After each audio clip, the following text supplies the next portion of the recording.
जरूरत। तो भाई लोग नमस्कार, कैसे हैं आप सब। आशा करते हैं कि सब भाई मस्त होंगे। आप लोग वीडियो क्लिप के शुरुआत में सौम्या पोखरेल को देखा, जो खेसारी लाल यादव के गाने पे ज़बरदस्त डांस कर रही हैं। हालांकि दोस्तों आप लोग को बता दें कि यही सौम्या पोखरेल है जो खेसारी लाल यादव की टैटू अपने हाथ पे बनवाई है।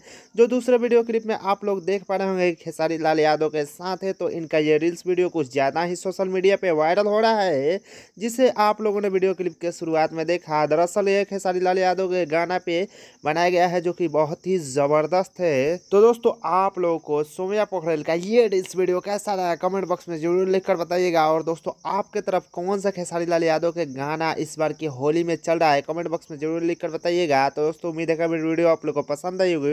वीडियो अच्छा लगा हो तो लाइक कीजिएगा, वरना डिसलाइक कीजिएगा। मिलता है किसी नेक्स्ट वीडियो में नेक्स्ट टॉपिक के साथ, तब तक के लिए बाय बाय।